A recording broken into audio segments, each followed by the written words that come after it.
네, 다음 소식입니다. 대장동 일당과 유착을해 뇌물을 받은 혐의로 정진상 더불어민주당 대표실 정무조정실장이 구속되면서 이후 검찰의 수사는 정치적 공동체로 적시된 이재명 대표를 향할 전망입니다. 위례 신도시와 대장동 개발 비리 과정에서 당시 성남시장이었던 이재명 대표가 관여했는지를 밝혀내는데 수사력을 모을 것으로 보입니다. 취재 기자 연결해 알아보겠습니다. 홍민기 기자.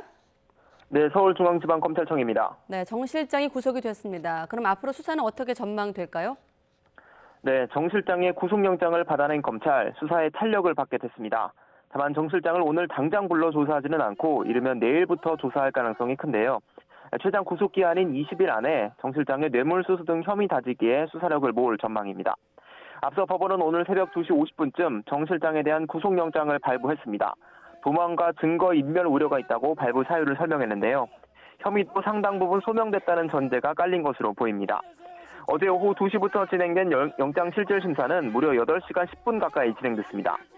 검찰은 3시간 분량 프레젠테이션을 통해 범죄의 중대성, 증거 인멸 우려 등을 설명했고 정 실장 측 변호인들은 유동규 전 성남도시개발공사 본부장의 진술에 신빙성이 없다며 맞선 것으로 전해졌습니다.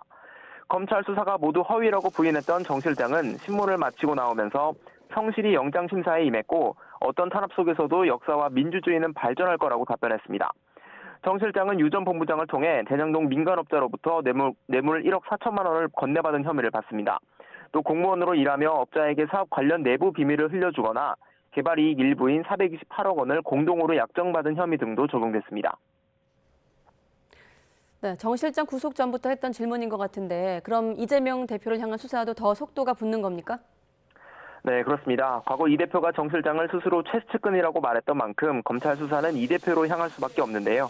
정 실장이 대장동 일당과 유착해 특혜와 뇌물이 오간 과정에 이 대표가 직접 혹은 간접적으로 개입했는지가 수사의 초점이 될 전망입니다. 검찰은 정 실장이 받은 뇌물 1억 4천만 원 가운데 5천만 원이 이 대표의 성남시장 재선 선거운동에 쓰인 것으로 보고 있는데요. 이 대표의 또 다른 측근인 김용 민주연구원 부원장도 유 전 본부장 등과 함께 남욱 변호사로부터 8억 4천여만 원을 이 대표의 대선 경선 자금으로 받은 혐의로 구속돼 재판에 넘겨졌습니다. 결국 최측근 2명의 혐의가 모두 이 대표를 향하고 있는 건데요. 검찰은 앞서 김 부원장 공소장과 정 실장 압수수색 영장에 이 대표를 모두 164차례 언급하며 뒷돈이나 위례 대장동 개발 사업이 이 대표와 무관하지 않음을 드러내기도 했습니다. 아직은 이 대표를 정 실장과 공범이 아닌 정치적 공동체로 표현했는데 이 대표가 관여했다는 의심을 입증하기 위한 물증과 진술들을 모을 것으로 보입니다. 다만 모든 혐의를 부인하고 있는 정 실장이 검찰 수사에서도 입을 열지 않을 가능성이 커 수사가 난관을 겪을 수 있다는 전망도 있습니다. 지금까지 서울중앙지방검찰청에서 YTN 홍민기입니다.